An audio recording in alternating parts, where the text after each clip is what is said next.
देश के तमाम हिस्सों में और खासतौर पर विश्वविद्यालयों में देश के तनाव पैदा कर दिया गया।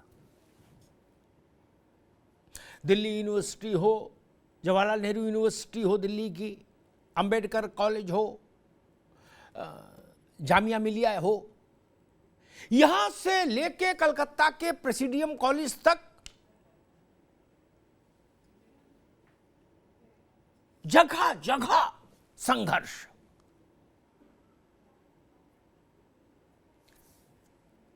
केरला में, तमिलनाडु में, विशेष रूप से जहां कोलकाता में, पश्चिम बंगाल में, जहां गैर भाजपा दलों की सरकारें हैं, विपक्ष की सरकारें हैं, वहां ऐसा लग रहा है कि शायद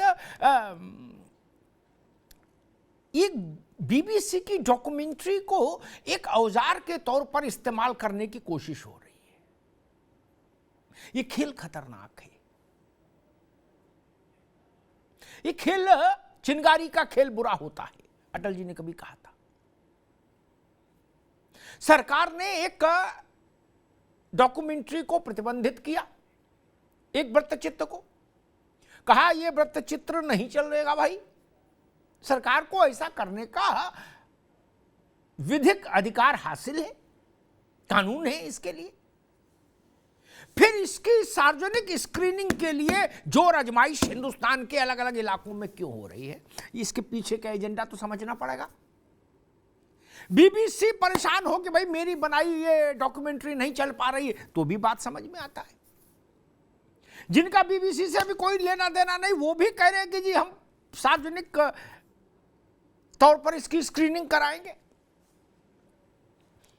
अब स्क्रीनिंग कराने वाले एक पाले में खड़े होते हैं, उस स्क्रीनिंग के खिलाफ विचार रखने वाले दूसरे पाले में, और फिर लट्ठम लट्ठा। क्या आपको लगता है, नहीं लगता कि ये 2023 1 जनवरी, जब 2023 का पहला सूर्योदय हुआ, तब से लेके आज तक, चूंकि ये वर्ष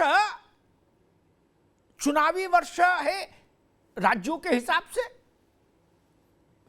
और 2024 के लोकसभा चुनाव की आधारशिला और पृष्ठभूमि इसी वर्ष में रखी जाएगी, इसलिए बहुत महत्वपूर्ण है। आप इस क्रोनोलॉजी को देखिए, हर दिन सांप्रदायिक तनाव पैदा करने वाली चीजें की गई। ये बीबीसी की डॉक्यूमेंट्री को इशू बना दिया गया। आप बताइए, ये सरकारें दुनिया भर में इस ढंग के अपने कानूनी अधिकारों का प्रयोग करती हैं कि अगर उनको लगता है कि कोई चीज सार्वजनिक तौर पर नहीं दिखाई जानी चाहिए, वो देश की सुरक्षा, संप्रभुता, सम्मान के खिलाफ है या सांप्रदायिक सद्भाव के, जिनको शिकायत होती है वो अदालत जाते हैं, कहते भाई ये आदेश खराब है, गलत है, अदालत से आदेश लेके आए। लेकिन आप देखिए, इस 1 महीने के भीतर कितने कर्मकांड हो गए। रामचरितमानस को कटघरे में घसीटने की धृष्टता की गई बड़े लोगों के द्वारा, चिंटू पिंटू के द्वारा नहीं। भगवान राम और माता जानकी के ऊपर आक्षेप करने की धृष्टता की गई। इसी के दौरान बागेश्वर धाम सरकार को एक मुद्दा बनाने की कोशिश की गई। इसी के दौरान ये कहा गया, इसी 1 महीने में, कि बागेश्वर धाम सरकार मुसलमानों के खिलाफ अभियान चला रहे हैं, उनके खिलाफ धर्मांतरण कानून के तहत मुकदमा दर्ज होना चाहिए। इसी के दौरान ये बीबीसी की डॉक्यूमेंट्री आ गई, जो ये बताती है कि 22 साल पहले, 21 साल पहले जो दंगा हुआ था गुजरात में, उसके पीछे क्या था, मसला क्या था, उसको डिकोड करने आ गई है।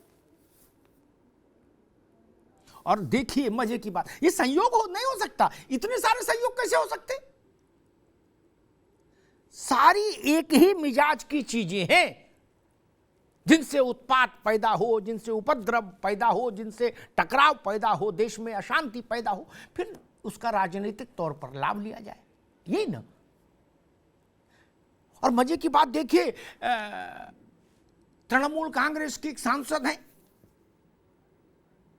महुआ मोइत्रा, केंद्र ने प्रतिबंध लगाया उस डॉक्यूमेंट्री पर, वो बार बार चुनौती के रूप में अपने सोशल मीडिया के अकाउंट्स पर उस डॉक्यूमेंट्री के लिंक पोस्ट कर रहे, करिए यहां से देखो, प्रतिबंध को ठेंगा दिखाओ। क्या ये तरीका ठीक है? क्या जो लोग संसद में निर्वाचित प्रतिनिधि हैं वो ऐसा व्यवहार करेंगे? आप अदालत जाती ना, अदालत से सरकार के प्रतिबंध को अघोषित करवा देती, अमान्य करवा देती। अगर कानून बनाने वाले सांसद ही कानून का मखौल उड़ाएंगे सार्वजनिक तौर पर, तो प्रदेश किस दिशा में ले जाना चाहते हैं? बड़े सवाल हैं। और सबसे बड़ा सवाल ये कि एक ही महीने 2023 का पहला महीना भी अभी पूरा बीता नहीं है, 3-4-6 दिन बाकी हैं। इतने में मैंने इतने कांड गिना दिए, सबकी तासीर एक सी, सबके पीछे मोटो एक, सबके निशाने पर एक वर्ग। ये चिंतन की मांग करता है ये विषय। सवाल तो है भाई, कश्मीर फाइल्स का नाम सुन के मुंह बिचका देने वाले तबके को आज मैं देख रहा हूं, वो कह रहा है कि अगर बीबीसी की ये डॉक्यूमेंट्री नहीं सार्वजनिक रूप से देश में चली तो हम छत से कूद जाएंगे टाइप का। क्यों भाई? कश्मीर फाइल में क्या समस्या थी आपको? इसीलिए मैं कहता हूं नपना एक रखिए। ये दो नपनों वालों ने देश का वंटा ढार कर दिया।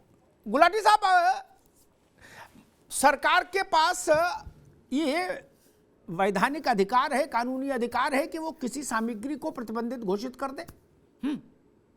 और जब ये अधिकार है तो उस अधिकार के तहत लाए गए आदेश का सार्वजनिक तौर पर उल्लंघन, जैसा महुआ मोइत्रा या और लोग कर रहे हैं बार बार और चुनौती के साथ कर रहे हैं कि भाई आदेश देंगे पे हम तो ऐसे करेंगे, तब उसमें लीगल पोजीशन क्या बनती है?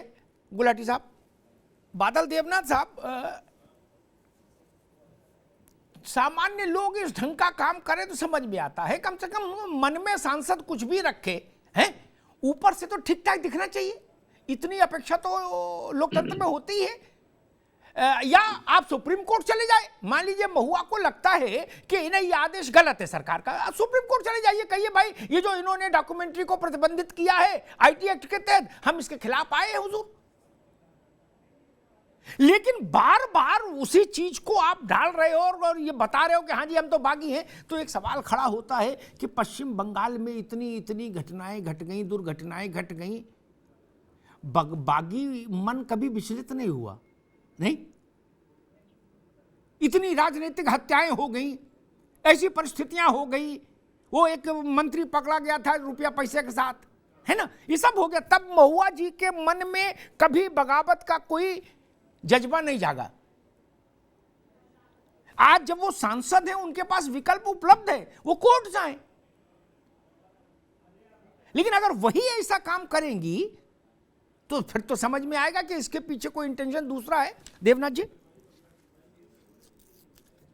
मसला ये, हमको बीबीसी से जानने की जरूरत नहीं, हमने भारत ने इस पे आयोग बनाए, भारत ने उन आयोगों की रिपोर्ट देखी, भारत ने अपने सबसे बड़ी अदालत का मुकदमा देखा और उस पर जजमेंट देखा। अब बीबीसी हमको बताएगा कि बीबीसी देखना जरूरी है देश के लिए? गजब बात करते।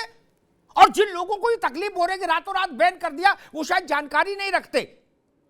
वो भारत सरकार यूट्यूब चैनल मेरे ख्याल से हर महीने 10, 20, 50 फर्जी यूट्यूब चैनल बैन करती है, ऐसी राजज्ञा निकलती है।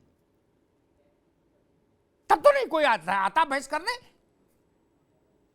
अरे जाइए ना कोर्ट, बगावत करेंगे। जब वो मंत्री पकड़ा गया रुपया के साथ, तब बगावत नहीं याद आई। खैर, सूर्य प्रकाश मैथिल, दो चीजें 2023 में हैं। एक तो राज्यों के चुनाव तो छोड़ दीजिए, लोकसभा चुनाव का जो कुछ भी तैयारी होनी वो इसी साल होनी है, अगले साल तो वोट पड़ना है, ठीक, एक बात को समझना।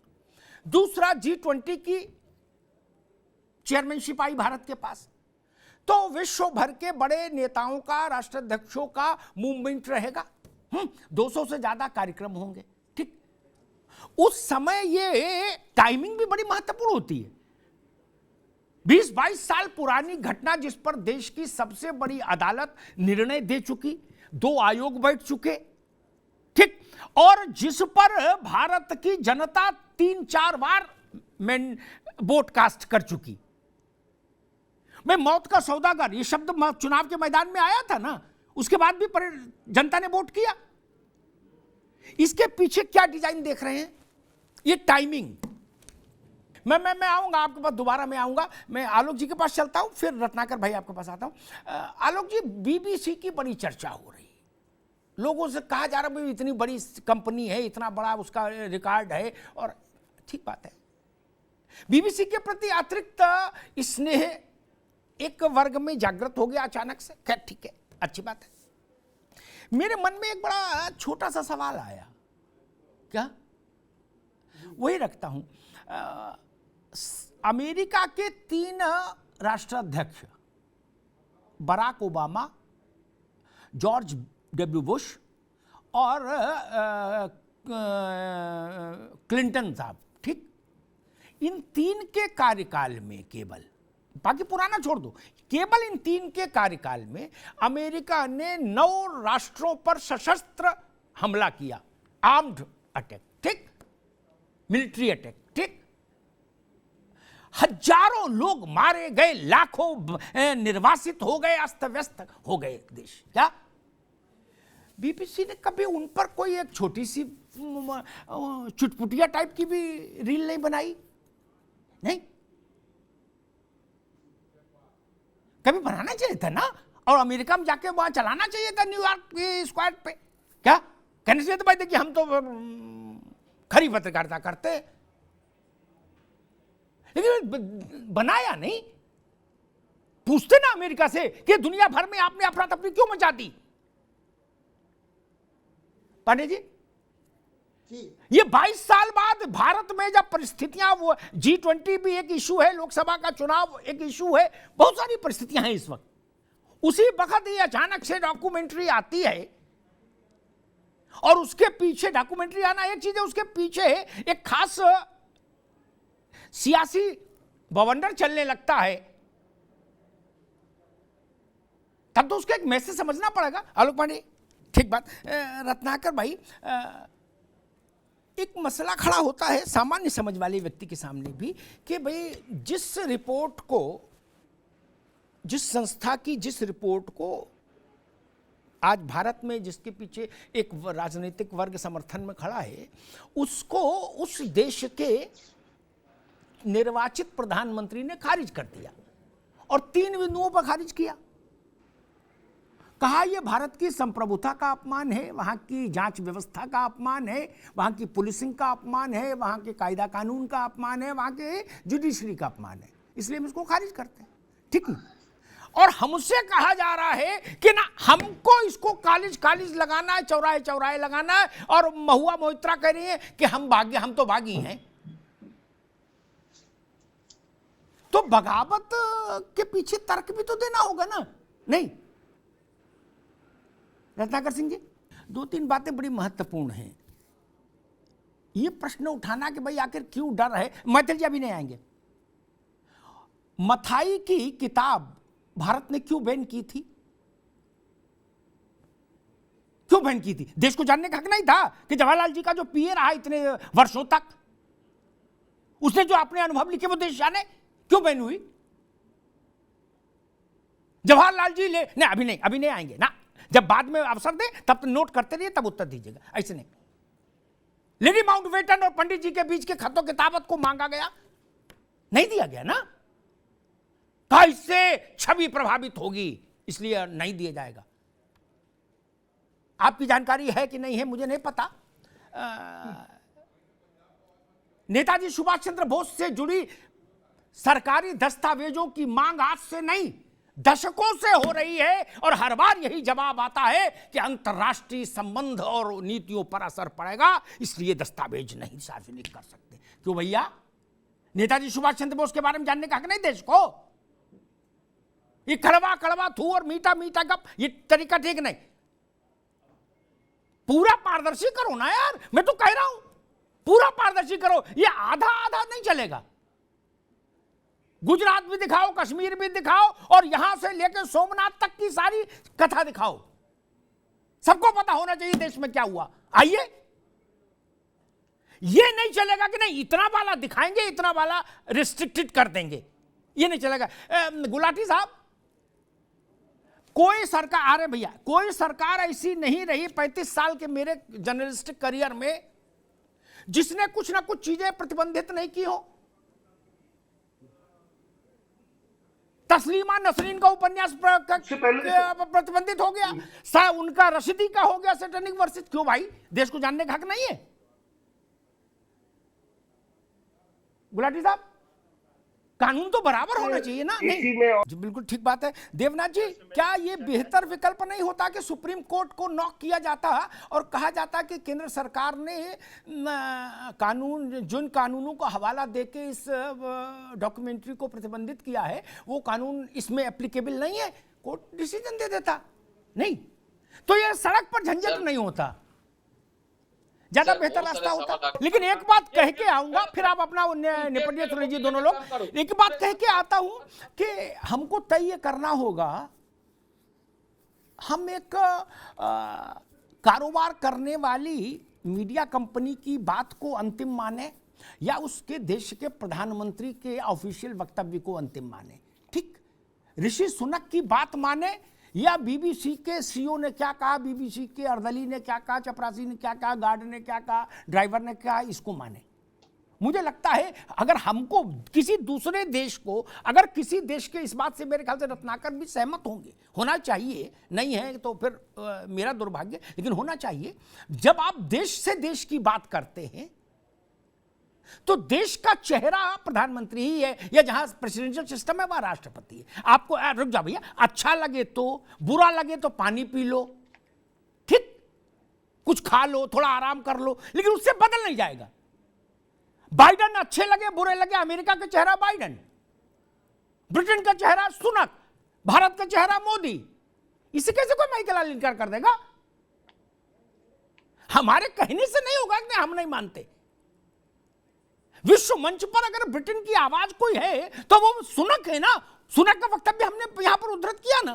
खैर, सूर्य प्रकाश मैथिल जी, बादल साहब ने बहुत सारे आरोप लगाए, उनका उत्तर आप अपने हिसाब से दीजिए जो आप, लेकिन मेरा एक प्रश्न ये कि जो वो कह रहे हैं कि भाई अगर चल जाए मान लो ये वीडियो तो नुकसान क्या है मैथिल साहब? लेकिन एक रत्नाकर, एक चीज भैया देखना होगा, जिस श्याम मानव नाम का जो व्यक्ति था, ठीक है ना, जिसने बागेश्वर धाम पर सवाल उठाया और बवाल जिसके बाद शुरू हुआ, हाँ महाराष्ट्र में, वो भी राहुल गांधी को कौन ऐसी सलाह देता कि जितने बवाली आए उन सबको अपने साथ फोटो खिंचाओ और बाद में उनका बोझ लिए घूमो। आलोक जी, हर फॉरवर्ड ब्लॉक एक बहुत छोटी पार्टी है, देवनाथ जी जानते होंगे, ठीक, वो उसके नेता भी ये मानते हैं कि हमारी पार्टी देश में सबसे मजबूत, हमारा नेता सबसे ज्यादा ताकतवर। ये बिना माने तो कोई राजनीतिक पार्टी चल ही नहीं सकती। टीएमसी वाले से बात करो, वो कहता कि दीदी कोई जोड़ ही नहीं दुनिया में। कांग्रेस वाले से पूछो, वो कहता राहुल गांधी की जोड़ नहीं, स्वाभाविक है। सपा वाले से पूछो, वो कहता भाई अखिलेश भैया से ऊपर कौन है, वो प्रधानमंत्री कैंडिडेट है। इसमें तो कोई ऐतराज नहीं होना चाहिए। अपने लड़के की सब तारीफ करते हैं, इसमें तो कोई समस्या नहीं। इसलिए ये विषय हम हटा देते, जो रत्नाकर ने उठाया ये अभी के लिए हटा देते। इस विषय में थोड़ा तत्व तो नहीं है, सब यही करते हैं, अपने लड़के की तारीफ सब करते हैं। कौन राहुल गांधी को दुनिया कह कि भाई उनके, गुलाम नबी आजाद ने एक चिट्ठी लिखी। रत्नाकर बाबू समझो चीजों को, ऐसे भागने से क्या चीज बनेगी। गुलाम नबी आजाद ने चिट्ठी लिखी, अब गुलाम नबी आजाद का अनुभव, एक मिनट भाई, एक मिनट, गुलाम नबी आजाद का अनुभव रत्नाकर सिंह से ज्यादा, ठीक, 3 पीढ़ियां उन्होंने सर्व की कांग्रेस में गांधी परिवार के साथ। मसला ये, उन्होंने एक स्टैटिस्टिक्स दिया, अपने मन से भाषण नहीं, एक आंकड़ा दिया कि राहुल गांधी के नेतृत्व में इतने चुनाव हुए, उसमें इतने हारी कांग्रेस। उसके बाद भी कांग्रेसी कहते हैं कि भाई राहुल जी प्रधानमंत्री बनेंगे, तो इसमें तो कोई आपत्ति नहीं बने। मैं दूसरी बात कहता हूं कि बात आ रही है कि दुनिया हकीकत, भारत हकीकत जान लेगा। ठीक, इसलिए रोक लगा दी। मैं समझना ही चाह रहा हूं 2002 में ये घटना घटी, ठीक, तो जहां घटी वहां देखा गया, ठीक, जहां साबरमती एक्सप्रेस के डब्बे फूंक दिए गए, जहां जिंदा 69 लोग भस्मीभूत हो गए, वो भी इस देश ने देखा। उसके बाद इस देश को 8-9 बार राज्य और केंद्र में वोट करने का अवसर मिला होगा। उसने बताया कि उसने क्या देखा और क्या समझा। यही डॉक्यूमेंट्री का इंतजार हो रहा था क्या कि ये डॉक्यूमेंट्री आएगी तब कांग्रेस के भाग्य का दरवाजा खुलेगा। आलोक पांडे, बादल साहब, घटना घटने के बाद से लेके और फिर तमाम आयोग, तमाम पार्लियामेंट में हंगामा हम लोग रोज देखते थे, फिर लालू जी का रेल मंत्री के रूप में इंटरवेंशन, ब्ला ब्ला, बहुत सारा किस्सा कहानी, ठीक, सब कुछ कांग्रेस की रिजीम में हो रहा था, ठीक। इसलिए यह भी कोई नहीं आरोप लगा सकता है कि आपने दाएं बाएं कर दिया। भाई लालू यादव को जनसंघ वाले तो मैनेज कर नहीं लेंगे। लालू जी तो कुर्ता ही इतना ही वहां तक का पहनते थे क्या,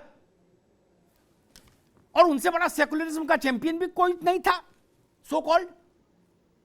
जांच तो सब कांग्रेस के रिजीम में हुई। फिर उस जांच पर और उस जांच के बाद भारत के अपेक्स कोर्ट के फैसले पर सवालिया निशान कैसे लग जाएगा भाई। अगर आपकी ही सरकार के समय में जांच हो और अब बाद में आप ही उस जांच के खिलाफ खड़े हो जाएंगे, तब तो फिर आपकी सरकार पर सवाल उठेगा। नहीं देवनाथ जी, मैं गुलाटी साहब के पास चलूंगा एक प्रश्न लेकर, लेकिन एक चीज तथ्यात्मक तौर पर रख दूं, जो बात बादल देवनाथ कह रहे हैं बार बार, उस पर एक तथ्य रख दूं। भारत की सरकार ने आधिकारिक तौर पर, विदेश मंत्री ने आधिकारिक तौर पर, विदेश मंत्रालय के प्रवक्ता ने आधिकारिक तौर पर अपना विरोध दर्ज करवाया, बहुत सख्त शब्दों में दर्ज करवाया। गूगल करिएगा, उस पर सब उपलब्ध है, इसलिए उसमें हमारी आपकी कोई लड़ाई नाक की तो है नहीं। गूगल में सब लिखा पड़ा है, वो तो कोई भाग तोड़ नहीं सकता। खैर, गुलाटी साहब, एक मसला मेरे दिमाग में आया, ठीक, तू डाल डाल मैं पात पात, अब मैंने अभी नहीं, देवनाथ जी अभी नहीं आएंगे आपके पास ना। नहीं, मैं जाना चाहता हूं, मैं रिक्वेस्ट कर रहा हूं। अरे रुको भाई, कहां जाएंगे बताइए, मजा नहीं आएगा। अरे बैठिए, अरे कहां जाएंगे, रुकिए रुकिए रुकिए भाई रुकिए। नहीं, मेरा प्रोग्राम है सर। अच्छा चलिए, मेरा ठीक, अच्छा ठीक है, थैंक यू भाई, माफी चाहता हूं सर, माफी चाहता हूं। थैंक यू भाई। गुलाटी साहब, एक बात बताइए, कल को मान लीजिए यही चलन अगर चलता रहा है,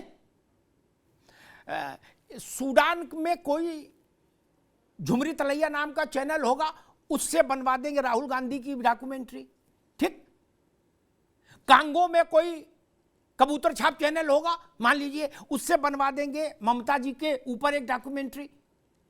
ये अब ये होगा। आउटसोर्सिंग अभी तक तो हमने नौकरियों में देखी, ये तो डिफेम करने के खेल में भी आउटसोर्सिंग होने लगी। बोलो गुरु विदेशी लाओ। गुलाटी साहब, तब तो ये एंडलेस चीजें हो जाएंगी। बिल्कुल ठीक बात, मैं आऊंगा आपके पास बाद में। रत्नाकर जी, जो बात मैंने कही वही बात गुलाटी साहब ने कही। ये जगह जगह यूनिवर्सिटी में बदमजगी पैदा करना, वाजपेयी जी ने कभी लिखा था चिंगारी का खेल बुरा होता है। ये आग आप लगा तो देंगे, फिर आप इसको संभाल नहीं पाएंगे, वो क्षमता नहीं है, ठीक। आप सुप्रीम कोर्ट नहीं जा सकते थे, जाना चाहिए था अगर आपको लगता है कि सरकार ने गलत बैन कर दिया और आपकी भावनाएं उस बैन के आदेश से आहत हो गई है। जाना नहीं चाहिए था फिर आपको कोर्ट, और कोर्ट लाते और अपनी पार्टी के दफ्तर में स्ट्रीमिंग करते। रत्नाकर जी, वो कह रहे हैं कि भाई अगर मान लीजिए जनता के अदालत में मामला चला ही जाए तो नुकसान क्या है। वो कह रहे हैं कि कोर्ट में कांग्रेस को मैगी चाहिए, 2 मिनट मैगी, वो रोटी बनाने के चक्कर में नहीं पड़ रही। वो कह रही जितना मजा आना है देख लें, ऐसे करके हिला के गर्म पानी में डाल के, बनती है बनती ने फेंक देंगे गिलास। दूसरा मुद्दा देखेंगे, भारत जोड़ो यात्रा चली रही है, क्या कोर्ट जाते तो वहां मेरिट पर बात करनी होती। यहां तो हुल्लड़ है, हुल्लड़ कहीं भी कर दो, कि जामिया में करो, चाहे जेएनयू में करो, चाहे हैदराबाद में करो, चाहे कोलकाता में करो। मैथिल जी, आलोक जी, अरे मैथिल जी तक कुछ तकनीकी समस्या है, यही प्रश्न है। सबसे बेहतर साफ सुथरा बौद्धिक रास्ता था कि आप अदालत जाते और कहते सरकार का आदेश अनुचित है, उसके बाद ये फ्री हो जाता है डॉक्यूमेंट्री। जी, 1 घंटे बहस चली, मूल प्रश्न पर उत्तर नहीं आया। हम भारत के सर्वोच्च न्यायालय की माने या हम बीबीसी की माने या अल जजीरा की माने या जलजीरा की माने, कोई नाम रख लो, ठीक। शरद यादव जलजीरा बोलते थे अल जजीरा को, छोड़िए अब तो वो रहे नहीं। किसकी माने? एक। हम बीबीसी के प्रोड्यूसर की माने या ब्रिटेन के प्राइम मिनिस्टर की माने, ये भी एक प्रश्न है। हम ब्रिटिश कॉर्पोरेशन ये जो है बीबीसी, इसके बाबुओं की बात माने, इसके काम करने वाले कर्मचारियों की बात माने, या हम ब्रिटेन के निर्वाचित प्रधानमंत्री की बात माने, ये भी एक प्रश्न है। तीसरी बात आई, बार बार कहा गया कि मान लो देख ले जनता तो क्या पहाड़ टूट पड़ेगा। हम बताते हैं, ये तुलना नहीं है, प्रसंग आ गया, दिमाग में आ गया, चूंकि कागज नहीं रखता हूं इसलिए आ गया, तो बोलूंगा जरूर। कांग्रेस के 2 बड़े नेता, दोनों कानूनी क्षेत्र के बड़े नाम, उनकी सीडी बन गई। सीडी तो जान ही रहे हो आजकल कैसी बनती है, कथा भागवत की तो बनती नहीं, वो सांस्कृतिक टाइप की सीडी बन गई। दोनों भागे भागे नहाना धोना छोड़ के सीधे सुप्रीम कोर्ट गिरे जाके, क्या बोले मी लॉर्ड हुजूर ये सीडी बैन करो। क्यों गए थे? जनता की अदालतों में सब नीला नीला होने देते? तब मानते कि नहीं भाई हम तो जनता की अदालत में भरोसा करते हैं, हम ईडी सीडी बैन नहीं कराते। क्या? मैं नाम नहीं लूंगा उन दोनों लोगों के, गुलाटी साहब जान गए, वो भारत के न्यायिक क्षेत्र के बड़े चेहरे हैं। कथा करते हुए एक सीडी थी नहीं ना, भागवत सुनते हुए एक सीडी थी नहीं ना, कोई बता रहा था जज बनाने का मसला था, मुझे तो पता नहीं जज बनाने का मसला क्या होता, लेकिन कुछ बता रहे थे लोग। क्या? क्यों नहीं जनता की अदालत में गए, बोले नहीं भाई यूपी के चुनाव में सीडी चलवाएंगे, देखे जनता क्या कहती। ऐसा किया था क्या? नहीं ना। अरे कुछ तो मर्यादा रखनी होगी ना। नहीं, वहां तो व्यक्ति डिफेम हो रहा था, यहां तो देश को डिफेम करना चाहते हो। व्यक्ति और देश में अंतर है। जनता की अदालत, वो 27 साल से वहां लूडो खेल रहे हैं क्या? गुजराती वोट नहीं दे रहे। और कांग्रेस जब गुजरात का मुद्दा उठा रही तो कांग्रेस को चिंतन नहीं करना चाहिए कि जब से कांग्रेस पैदा हुई और जब से गुजरात में चुनाव होना शुरू हुआ, गुजरात अलग हुआ, राज्य बना, तब से लेके आज तक अब तक के सबसे ऑल टाइम लो वोट और सीट पर खड़ी है कांग्रेस। कांग्रेस ने सबसे ज्यादा वहां काम किया है, बताओ, हद है। वैसे ठंड रखनी चाहिए थी कि भाई हमारी कांग्रेस वहां स्थिति ठीक नहीं, हम गुजरात में ज्यादा नहीं बोलेंगे। और एक और बात कहूंगा ममता जी के लिए, कई बार नादान की दोस्ती जी का जंजाल।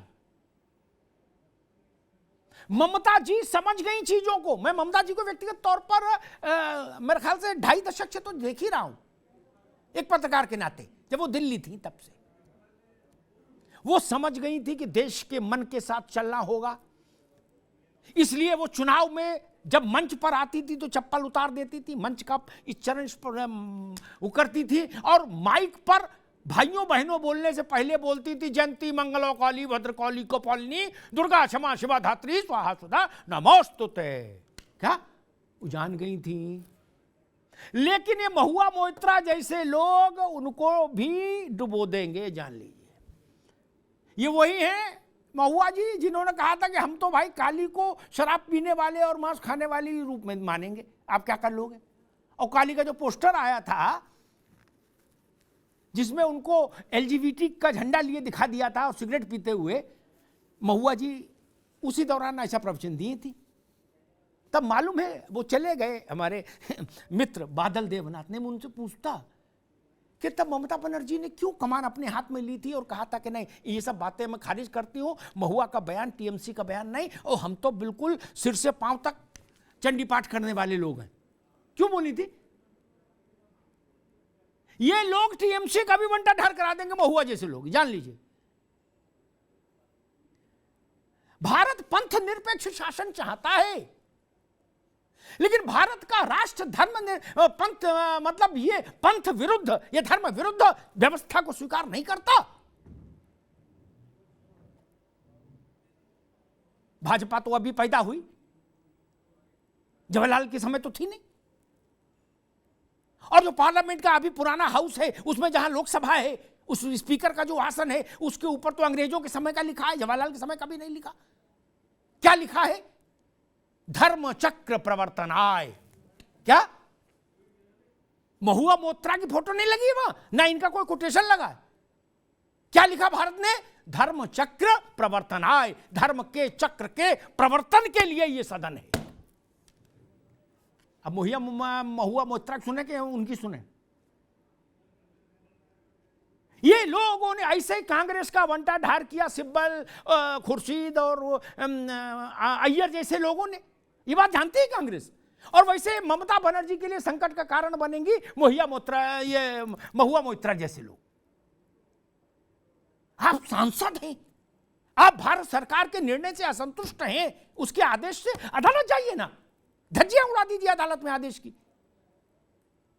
लेकिन सार्वजनिक पटल पर उस आदेश को की खिल्ली मत बनाइए, अब बार बार लिंक पोस्ट करके। अच्छा मान लीजिए गुलाटी साहब, अगर सरकार, केंद्र सरकार आईटी एक्ट में उन पर मुकदमा करके अंदर भेज दे तो फिर हाय हाय भी करेंगे।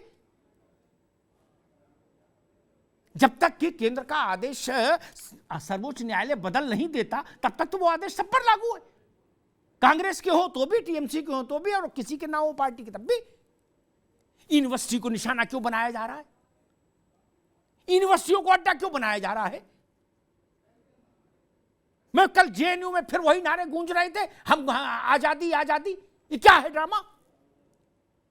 दिल्ली यूनिवर्सिटी में भी बवाल, आज जामिया मिलिया में बवाल, अंबेडकर यूनिवर्सिटी में बवाल, प्रेसिडियम कॉलेज कोलकाता में बवाल। केरल की सड़क में कांग्रेस कह रही हम दिखाएंगे सीडी। अरे भैया, इनकी तो गुजरात का जो कुछ दंगा था वो तो कई बार कसौटी पर कस चुका, कई बार तराजू में तुल चुका। उसके सारे किस्म के पोस्टमार्टम हो गए। मैं उस चीज से डर रहा हूं कि जो वास्तव में अभी सीढ़ियां नीचे हैं छुपी हुई, ईश्वर न करे वो आ जाएं और उनकी स्ट्रीमिंग होने लगे, बड़ा खेल खराब हो जाएगा। ऐसी स्थिति पैदा हो जाएगी कि वितृष्णा हो जाएगी सार्वजनिक जीवन से। ये खतरा है, ध्यान रखिए।